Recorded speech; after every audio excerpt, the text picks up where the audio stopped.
Assalamualaikum warahmatullahi wabarakatuh. Waalaikumsalam. Innal hamdalillah nahmaduhu wa nasta'inuhu wa nastaghfiruh wa na'udzu billahi min shururi anfusina wa min sayyiati a'malina. Man yahdihillahu fala mudilla lahu wa man yudlil fala hadiyalah. Wa ashhadu an la ilaha illallah wahdahu la syarikalah wa ashhadu anna Muhammadan abduhu wa rasuluh sallallahu alaihi wa ala alihi wa ashabihi wa man tabi'ahum bi ihsanin ila yaumiddin wa sallama tasliman katsira. Amma ba'd, fa ma'asyiral muslimin wal muslimat rahimani wa rahimakumullah, jamaah yang dirahmati oleh Allah Subhanahu wa taala. Insyaallah dengan mohon pertolongan Allah kita akan kembali melanjutkan mengambil faidah dari kitab yang sedang kita pelajari, yaitu kitab Al-Qawaid Al-Arba'. Mudah-mudahan Allah Subhanahu wa taala menjadikan ilmu yang sampai kepada kita menjadi ilmu yang bermanfaat. Amin. Pembahasan kita dari kitab Al-Qawaid Al-Arba', yaitu kaidah-kaidah yang 4. Sudah kita mulai pada pertemuan yang lalu, pertemuan yang pertama, dan kita sudah sampaikan kaidah yang 4 ini berisi tentang apa?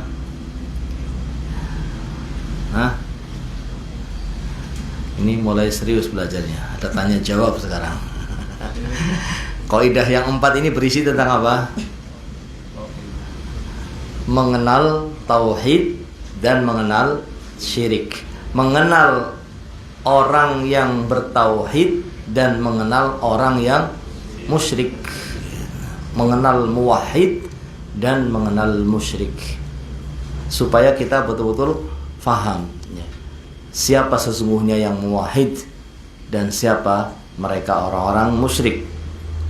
Dan ini telah dijelaskan oleh Allah Subhanahu wa taala dan juga oleh Rasulullah sallallahu alaihi wasallam, sehingga dikumpulkan, dikemas oleh penulis kitab ini menjadi kaidah.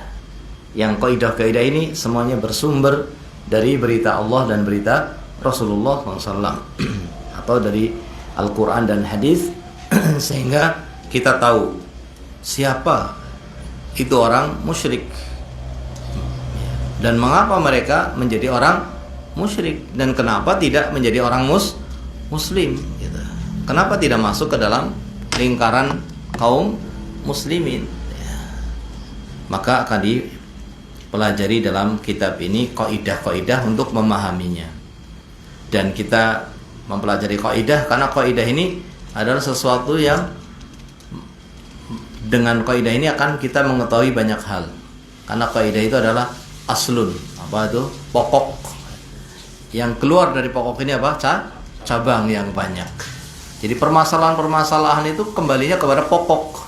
Kalau pokoknya kita pahami, maka permasalahan apapun yang berkaitan dengan masalah ini, yaitu tentang pengenalan tauhid dan mengenal syirik, ini akan terjawab biidznillah azza wa jalla.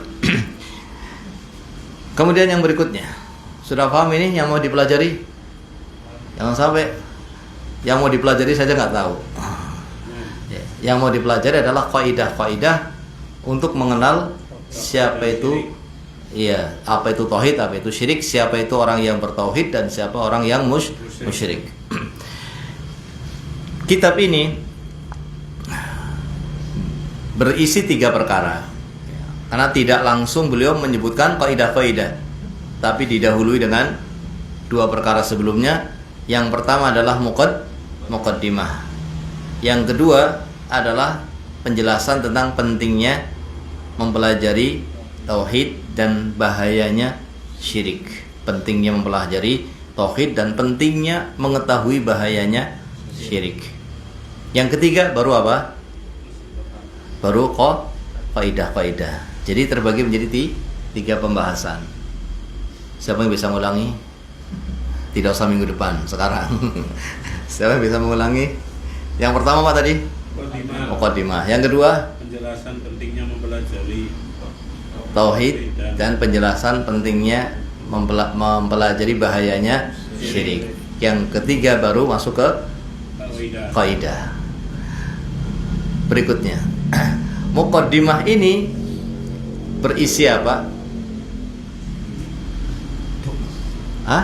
Doa. Masya Allah. Muqaddimah ini berisi doa yang menunjukkan bahwa penulis kitab ini betul-betul menginginkan kebaikan bagi yang mempelajarinya. Dan begitulah kebiasaan penulis ini yang kita baca kitabnya. Beliau seorang ulama di abad ke-12, selalu dalam kitab-kitabnya selalu sudah dikenal, selalu memulai dengan apa? Doa. Selalu mendoakan orang-orang yang menuntut ilmu. Dan doa yang pertama itu apa? Meminta kepada Allah dengan bertawasul. Penulis ini meminta kepada Allah dengan bertawasul. Bertawasul dengan namanya. As'alullahal karim. Aku memohon kepada Allah yang karim. Al-Karim itu nama Allah. Tidak ada yang lebih karim dari Allah. Tidak ada yang lebih baik. Tidak ada yang paling banyak pemberiannya kecuali Allah. Maka dipanggil namanya, disebut namanya untuk tawasul. Kemudian juga menyebut Rabbal Arsyil Azim, menyebut Rabb. Ini nama Allah. Rabb yang artinya pencipta, pengatur, ya, yang memiliki. Dan yang disebut dari makhluknya cuma satu, yaitu Arsy. Pencipta Arsy yang agung. Kenapa disebut Arsy? Bukan yang lainnya, untuk mengetahui keagungan Allah. Kalau makhluknya saja sangat besar, sangat tinggi, maka tentunya Allah Subhanahu wa ta'ala lebih dari itu. Allah Maha Besar dan Allah Maha Tinggi. Sehingga jangan sampai kemudian diyakini Allah itu di mana-mana, Allah itu di bumi apalagi. Ini sangat tidak beradab kepada Allah. Bagaimana Allah ada di bumi? Allah ada di atas seluruh hamba-hambanya, meliputi seluruh hamba-hambanya. Hamba-hambanya itu sangat kecil, bahkan lebih kecil dari kursi. Apalagi dengan arsy. Kita sudah sampaikan kursinya Allah saja wasi'a kursiyyuhus samawati wal ardh, meliputi langit dan bumi. Itu kursinya. Bagaimana manusianya? Meliputi langit dan bumi, sangat besar. Digambarkan seperti apa kemarin? Cincin atau gelang yang dilempar di padang pasir. Langit dan bumi itu sangat kecil. Katakanlah langitnya 7, ya, maka seperti 7 gelang yang dilempar di padang pasir. Kecil apa tidak? Ya, sangat kecil. Nggak harus sampai 1 kilo untuk tidak kelihatan. 10 meter saja mungkin sudah tidak kelihatan. Masya Allah, barakallah. Tapi nggak apa-apa ya, bisa didengar ya, bisa didengar. Iya. Insya Allah ini karena masih muqaddimah, saya masih hafal insya Allah. Hafal matannya. Ya. Jadi memohon kepada Allah dengan tawasul. Terus apa yang diminta oleh penulis? Ini ngulang yang dulu, yang kemarin dulu. Apa yang diminta oleh penulis? Agar Allah menjadi penolong. Agar Allah menjadi penolong kita, penolong kalian, begitu. Nah, ini doa yang sangat luar biasa, yang selalu kita minta, terutama ketika kita membaca kunut itu kita minta. Ya. Minta kepada Allah agar Allah menjadi penolong, dan ketika Allah sudah menjadi penolong, maka apa yang kita inginkan akan kita dapatkan. Penolong di mana? Di dunia dan di akhirat. Di dunia menolong sebagai penolong dari apa? Dari ketergelinciran, dari kesesatan, ya, dari kejahilan, ditolong oleh Allah. Mudah-mudahan Allah menjadi penolong di dunia, sehingga engkau menjadi orang yang selamat dari kesesatan, selamat dari kesalahfahaman, selamat dari penyimpangan. Semoga Allah mengeluarkan engkau dari kegelapan kepada cahaya, kegelapan syirik, kegelapan bid'ah, kegelapan maksiat, kegelapan apalagi penyimpangan-penyimpangan menuju kepada ketaatan, menuju kepada sunnah, menuju kepada tauhid ya. Ini di dunia, dan mudah-mudahan Allah menjadi penolong engkau di akhirat. Dan ini lebih kita butuhkan, sangat kita butuhkan ya. Karena setiap kita sedang menuju ke alam akhirat ya. Maka kita sangat butuh pertolongan Allah di dunia dan di akhirat. Doa yang berikutnya, wa ayyaj'alaka mubarakan aynama kunta. Dan mudah-mudahan Allah menjadikan engkau menjadi mubarak. Mubarak itu apa? Orang yang diberkahi. Diberkahi dari kalimat birkah. Birkah itu sumur yang banyak airnya, nggak habis-habis. Artinya apa? Mudah-mudahan engkau menjadi orang yang barokah dimanapun engkau berada, menjadi orang yang selalu membawa kebaikan. Dikatakan oleh para ulama, tidak mungkin seorang menjadi mubarak, menjadi orang yang barokah, kecuali kalau dia menjadi orang yang soleh, kemudian muslih. Soleh itu untuk dirinya sendiri, jadi orang yang soleh. Untuk dirinya sendiri, jadi orang yang taat kepada Allah, dikatakan orang soleh. Dan dia juga menjadi orang yang muslih. Muslih itu menjadi sebab kebaikan untuk orang lain. Jadi majelis-majelisnya kumpul, kalau dia berada di suatu tempat, dia menjadi orang yang selalu membawa kebaikan. Yang diucapkan selalu kebaikan. Yang dia ajak selalu ajakan kepada kebaikan. Ini namanya barokah, orang yang barokah, bermanfaat ya. Bukan orang yang apa? Ketika kumpul malah apa? Sebaliknya, menyakiti orang dengan lesannya, mencaci maki orang dengan lesannya ya. Menghibai orang dengan lesannya, mengajak pada kejelekan dengan lesannya. Ada nggak orang ini? Hah? Ketika kumpul ngajaknya pada kejelekan. Ketika kumpul isinya menjelekkan. Ketika kumpul tidak membawa kebaikan. Ini bukan orang yang barokah. Maka ini doa yang sangat besar. Doa yang sangat besar yang didoakan oleh ulama untuk para penuntut ilmu, untuk yang membaca kitab ini, agar kita menjadi orang yang apa? Diberi barokah. Wa an yaj'alaka mubarakan aynama kunta. Kemudian doa berikutnya ada 3. Yang kedua tadi agar mendapatkan barokah. Yang pertama agar Allah menjadi penolong. Yang ketiga doanya berisi 3 hal. Doanya berisi 3 hal. Yang pertama 3 hal ini, wa an yaj'alaka mimman idza utiya syakara wa idza btuliya sabara wa idza adznaba astaghfara. Ini doa yang ketiga. Mudah-mudahan Allah menjadikan engkau menjadi orang yang kalau diberi bersyukur, kalau diuji sabar, kalau berdosa beristighfar. Fa inna haula'i tsalatsa unwanus sa'adah. Karena sesungguhnya 3 hal tadi itulah tanda atau kunci kebahagiaan. Jadi doa yang ketiga isinya 3 permintaan. Yang 3 permintaan inilah kunci kebahagiaan. Orang yang ingin bahagia harus mewujudkan 3 hal ini ya. Kalau ingin bahagia atau ingin melihat orang itu bahagia apa tidak, tandanya 3, kuncinya 3.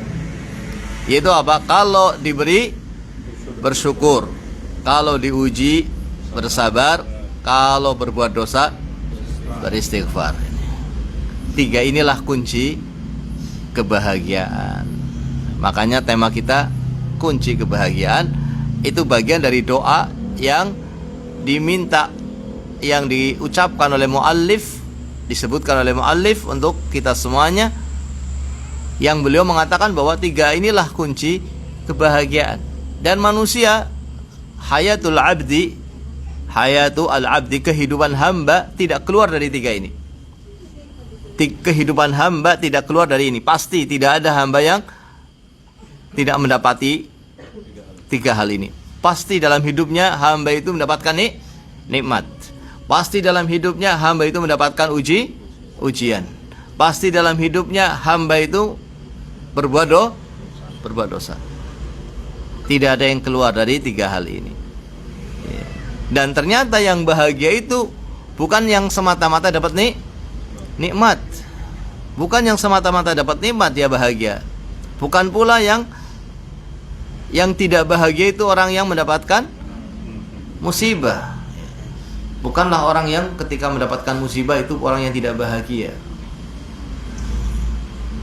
Bisa jadi dia orang yang lebih bahagia daripada yang mendapatkan nikmat. Padahal dia dapat musibah.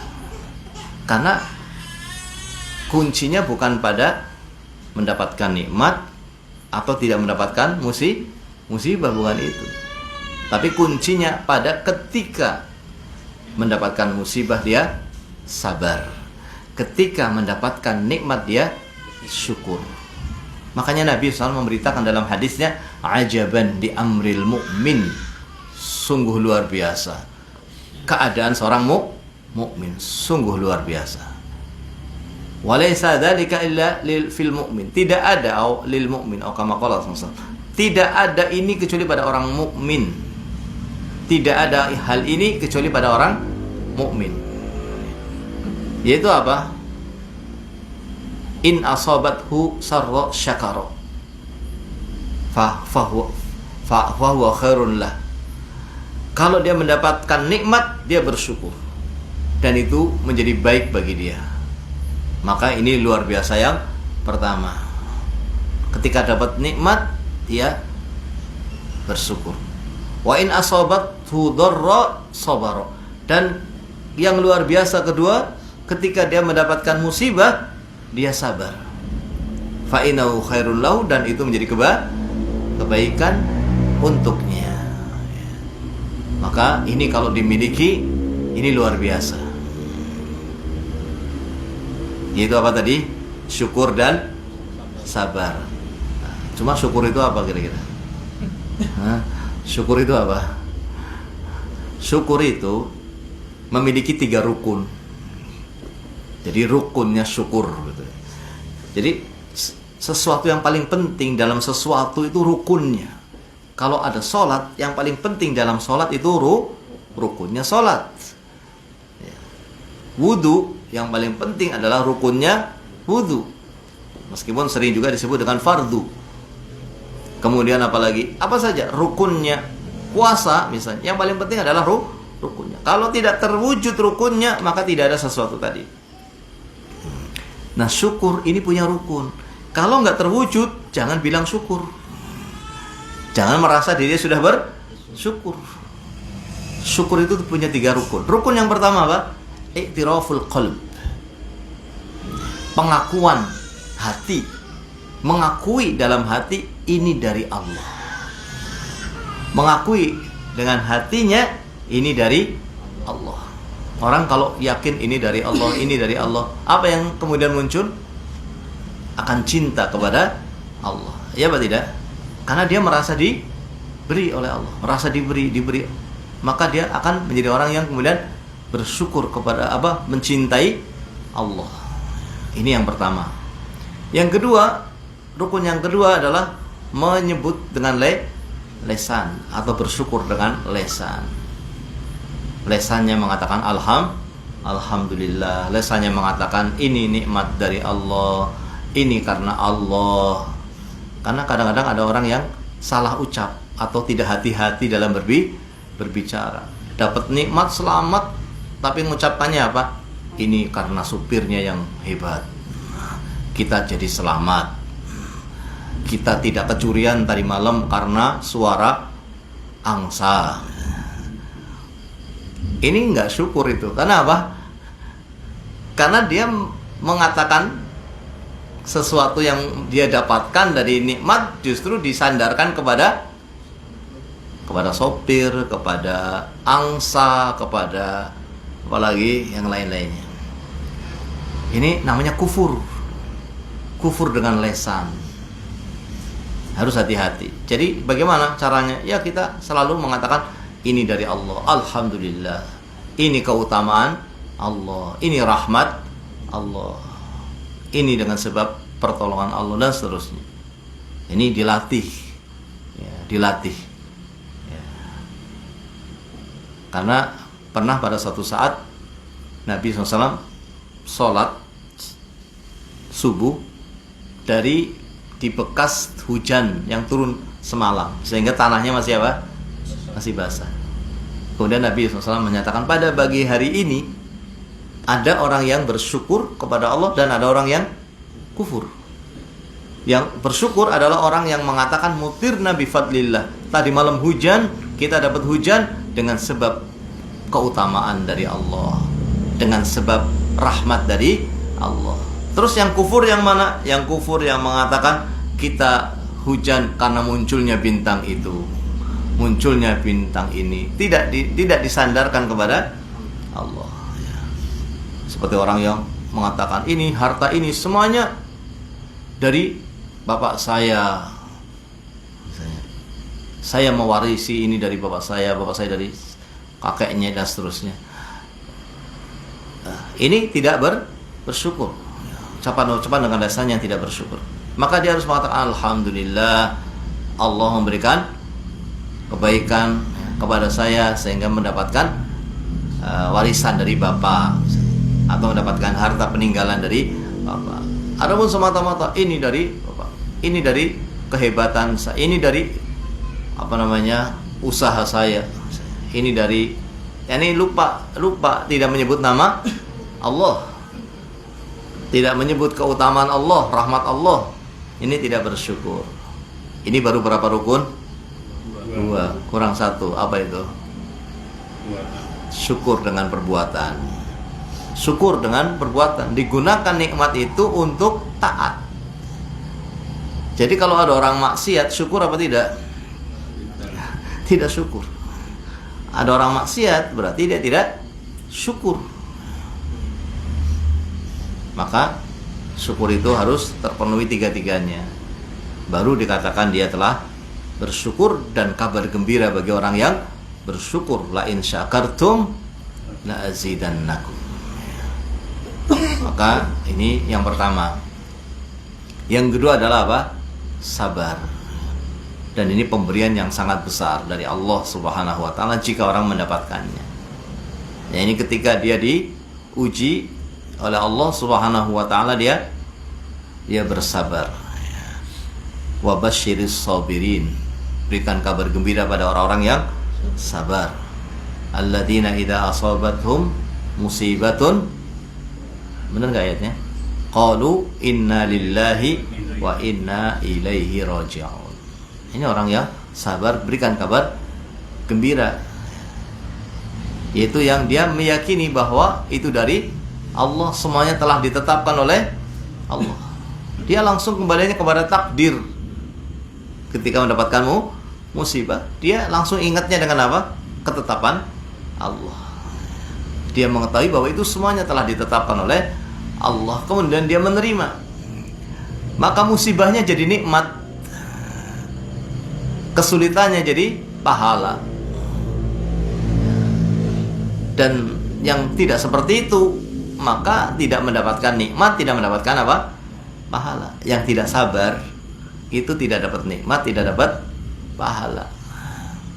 Yang dapat cuma yang sabar. Ketika mendapatkan musibah, mendapatkan ujian, yang mendapatkan pahala, yang mendapatkan nikmat adalah orang yang bersabar. Kemudian yang terakhir adalah apa? Wa idza adznaba istighfar. Ketika dia berbuat dosa, maka dia kemudian beristighfar. Istighfar ini juga bukan hanya dengan lesan, tapi istighfar ini juga dengan apa? Dengan hati, yaitu menyesali dalam hatinya, kemudian meninggalkan dosa yang telah dia lakukan, dan kemudian apa? Berniat kuat untuk tidak mengulangi. Berniat kuat untuk tidak mengulangi, dan lesannya sambil Astaghfirullah wa atubu ilaih. Itu taubat. Adapun kalau astagfirullah wa atubu ilaih tapi di sini nggak nyesel, astagfirullah wa atubu ilaih tapi maksiatnya masih dijalankan sambil bermaksiat sambil astagfirullah, ini tidak bermanfaat, nggak bermanfaat. Makanya dimaksud dengan istighfar ini yang pada makna taubat yang sering kita sebut dengan taubat, yaitu dengan lesannya dia beristighfar, dengan lesannya dia bertaubat, ya, dan dengan hatinya dia menyesali, dengan hatinya dia berniatkan untuk tidak mengulangi, dan dengan anggota badannya dia meninggalkan maksiat. Yang tadinya durhaka berubah jadi berbakti gitu ya. Yang tadinya menyakiti berubah jadi berbuat baik. Itu namanya taubat. Berubah keadaan. Ini yang namanya istighfar, ini yang namanya bertobat. Dan dengan taubat ini, dengan istighfar ini, maka dia akan menjadi orang yang bahagia. Sebagaimana dengan syukur dan dengan sabar, dia akan menjadi orang yang bahagia. Ya. Jadi orang yang bahagia itu bukan orang yang tidak berbuat dosa, karena tidak ada. Bahkan seandainya penduduk bumi ini tidak ada yang berbuat dosa, Allah akan segera ganti dengan penduduk bumi yang berbuat dosa. Ya. Supaya apa? Supaya beristighfar. Dan Allah sangat mencintai orang yang bertaubat. Lebih daripada senangnya, Allah sangat senang dengan orang bertobat, lebih daripada senangnya orang yang mendapatkan kembali barangnya yang hilang bersama tunggangannya di padang pasir. Pernah dengar ya cerita itu? Ada orang yang membawa kendaraan dan di kendaraannya itu ada makanannya, ada minumannya, ada pakaiannya. Tiba-tiba kendaraannya apa? Hilang. Dia cari-cari di padang pasir, tidak ketemu. Dan dia merasa sudah tidak akan bakal bisa menemukan. Sehingga ya yang dia tunggu adalah menunggu kematian saja. Akhirnya dia berada di bawah pohon, ya, berteduh, beristirahat, tertidur. Ketika bangun ternyata kendaraannya ada di depannya atau di sampingnya, di dekatnya. Saking senangnya, dia tentu pertama dia segera memegang tali kekangnya karena jangan sampai lari lagi, jangan saya pergi lagi. Dan saking senangnya dia mengatakan, ya Allah, ana rabbuk wa anta abdi. Ya Allah, aku adalah Rabbmu, engkau adalah hambaku. Salah ucap. Saking senangnya salah ucap. Ini untuk menunjukkan bagaimana senangnya orang ini. Dan itu kita pun hanya mengira-ngira senangnya seperti itu. Tidak bisa merasakan senang yang sesungguhnya kecuali yang merasakannya itu. Kita tidak bisa merasakan betul kayak apa bahagianya orang tadi kecuali kalau kita merasakan itu. Tinggal nunggu mati ketemu yang dia cari. Tidak bisa kita bayangkan kecuali kita yang mengalaminya. Makanya sampai salah ucap. Betapa senangnya hamba ini. Dan ternyata Allah lebih senang dari hamba ini, ya, pada orang yang bertobat lebih senang daripada senangnya hamba ini yang menemukan barang. Jadi kebahagiaan itu ada pada taubat. Kalau orang-orang yang berbuat maksiat itu tahu bagaimana nikmatnya taubat, ya, maka mereka pasti akan berebutan itu. Tapi Allah tidak berikan hidayah kecuali pada yang Allah kehendaki. Terus bagaimana kemudian orang yang sudah diberi hidayah ingin kembali? Ya. Tapi seandainya orang yang diberi hidayah kemudian apa? Tergelincir lagi. Ya. Mungkin apa tidak? Mungkin. Namanya dunia, ya, yang betul-betul yang berisi apa?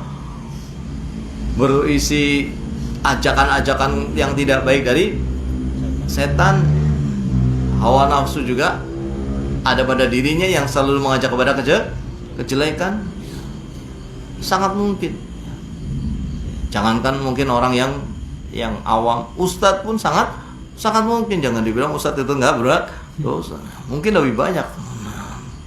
Karena memang di dunia itu yang namanya ajakan untuk berbuat apa? Maksiat itu sangat banyak. Makanya dikatakan laisal ajab liman halak man halak. Bukanlah yang mengherankan itu ketika orang binasa. Kenapa dia binasa? Laisal ajab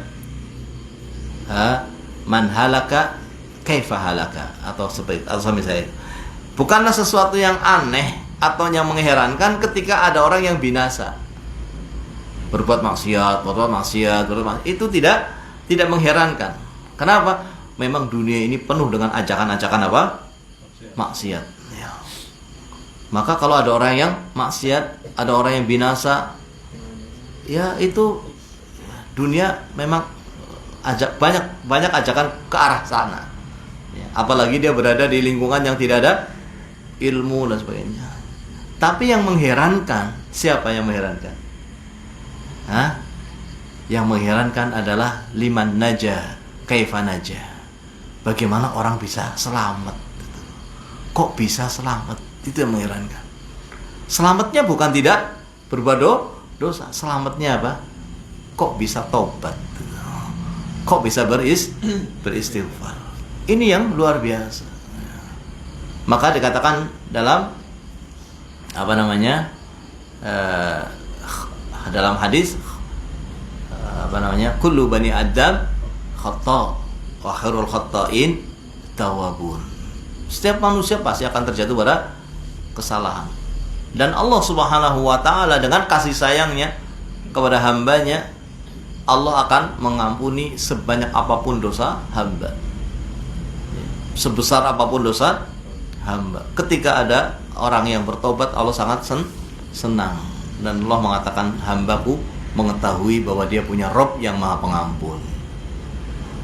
Kemudian sudah taubat, jatuh lagi. Mungkin apa tidak?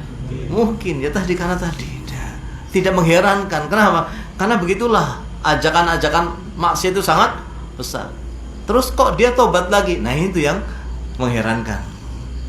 Bisa tobat lagi, tapi bukan main-main ini ya. Ini betul-betul tobat yang niat kuat untuk tidak mengulangi lagi. Bisa sampai seperti itu, maka Allah mengatakan luar biasa. Dia mengetahui bahwa dia punya sesembahan yang maha pengampun. Terus apa lagi? Dosa lagi. Dosa lagi dan dosa lagi, dan terus Allah Subhanahu wa taala tidak peduli dengan hamba-hambanya yang berbuat dosa sebanyak apapun dan sebesar apapun. Kalau dia bertobat, maka Allah akan mengampuni. Maka orang yang bahagia itu orang yang tahu bahwa dia punya Rabb yang maha pengampun. Jadi jangan sampai seseorang itu apa? Putus asa. Jangan sampai seseorang itu putus asa dari ampunan Allah Subhanahu wa ta'ala. Bahkan dia hendaknya senantiasa ingat bahwa dia punya Rabb yang maha pengampun, yang selalu membuka pintu taubatnya. Bahkan dia akan menjadi apa?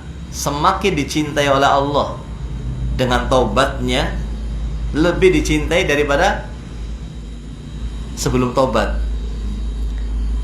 Sebelum berbuat dosa maksudnya. Lebih dicintai daripada sebelum dia berbuat dosa. Setelah berbuat dosa malah lebih dicintai. Karena apa? Karena taubatnya, bukan karena dosanya tuh ya. Karena taubatnya. Dan inilah kenapa Allah menetapkan adanya takdir yang jelek. Kenapa Allah kok menetapkan ada takdir yang jelek? Bukan berarti Allah berkeinginan jelek atau melakukan kejelekan, tidak. Tetapi Allah menciptakan hal-hal yang jelek, termasuk perbuatan manusia itu ciptaan Allah. Dan ketika Allah menetapkan kejelekan, karena di balik itu ada hikmah yang sangat besar. Justru orang ini bisa jadi lebih baik setelah berbuat jelek karena tobat daripada sebelum berbuat jelek. Karena ada orang yang berbuat baik terus merasa dirinya paling baik, terus merendahkan orang lain dan jarang beristighfar karena merasa sudah baik. Padahal Nabi kita Muhammad SAW orang yang paling baik, tapi selalu apa? Selalu beristighfar. maka bisa jadi orang itu menjadi lebih baik setelah dia berbuat dosa, ya. Dan kemudian dia beristighfar, bertobat dengan tobat yang sebenar-benarnya tentunya. Masih ingat ada kisahnya wanita yang berbuat zina, nasallallahu salamah, tapi wanita ini betul-betul ingin bertobat. Dia mendatangi Nabi dan meminta dihukum. Nabi menghindar, tidak ingin mendengar perempuan tadi mengatakan dirinya berzina. Karena apa? Karena barangkali perempuan ini orang yang sedang tidak normal ini mungkin, sehingga dia mengatakan berzina. Nabi menghindar, tapi kemudian setelah melihat bahwa dia hamil, ya, dan melihat bahwa dia itu memang betul-betul tidak, ini akalnya sehat, ya. Makanya Nabi SAW mengatakan pada orang tersebut, wanita tadi, tunggu sampai bayinya lahir, tidak dipenjara, tidak ditangkap. Kalau dia mau lari, bisa apa tidak? Bisa. Kalau dia mau menyelamatkan diri, bisa. Tapi karena wanita ini betul-betul ingin taubat, setelah bayinya lahir, dia datang lagi kepada Nabi Muhammad SAW, menunjukkan saya sudah melahirkan bayi ini. Terus kata Nabi apa? SAW, susui bayi ini sampai 2 tahun. Bayangkan, 2 tahun kalau mau kabur sudah sampai mana itu? Tapi dia ngomong orang yang mau taubat. Datanglah kepada Nabi setelah 2 tahun. Dia datang dengan bayinya, dan bayinya dia sengaja dipegangi roti untuk menunjukkan apa? Bahwa bayi ini sudah bisa makan roti, sudah bukan hanya mengkonsumsi ASI saja, tapi sudah selesai dari apa? Susuan, sudah 2 tahun. Kemudian dirajam perempuan ini, dan kemudian ketika ada yang terciprat darahnya dari sahabat, ada yang mencela, merasa jijik dengan darahnya wanita pezina. Dia merasa jijik dengan darahnya wanita pezina tadi. Jadi dia terkena itu, tidak rela terkena darah karena ini darahnya wanita pezina. Kemudian Nabi SAW mengatakan, kalau kamu jangan merendahkan wanita ini, jangan meremehkan wanita ini. Seandainya tobatnya wanita ini dibagi untuk seluruh penduduk Madinah, cukup. Kalau mau dibagi untuk semua penduduk Madinah, tobatnya cukup. Berarti ini sudah luar biasa. Ala kulli hal, ini manusia tidak mungkin dalam kehidupan dunia tidak berbuat dosa. Manusia tidak maksum. Manusia memang ditetapkan oleh Allah sebagai hamba yang berbuat dosa. Yang bahagia adalah orang yang bertobat. Yang mengherankan ketika orang itu bisa tobat. Kalau celaka, kalau binasa, kalau maksiat, ya manusia memang begitu. Jangan kepengin kita punya orang yang kayak malaikat, nggak punya dosa. Meskipun dia ulama, meskipun dia mungkin ahlus sunnah, apakah ahlus sunnah tidak berbuat dosa? Sangat mungkin berbuat dosa. Tapi yang luar biasa adalah ketika orang itu berbuat dosa, segera bertobat, tidak menunda-nunda. Itu yang luar biasa. Maka seorang jangan putus asa dari mendapatkan ampunan dari Allah Subhanahu wa taala.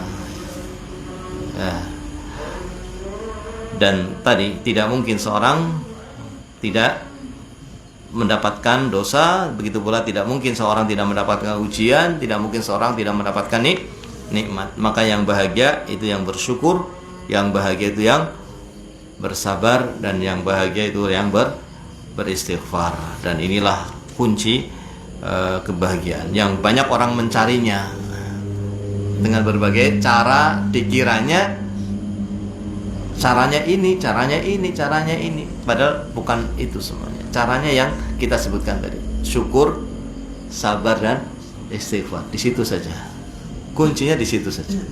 Kalau kita bisa mewujudkannya, seseorang bisa mewujudkannya, maka dia akan mendapatkan kebahagiaan. Ya. Wallahu taala a'lam bishawab. Ya, barangkali ini yang bisa kita sampaikan. Dengan ini selesai dari muqaddimah. Masih kurang berapa? 2. Pembahasan yang kedua adalah tentang tadi pentingnya belajar tauhid dan pentingnya mengetahui syirik untuk kita menjauhi.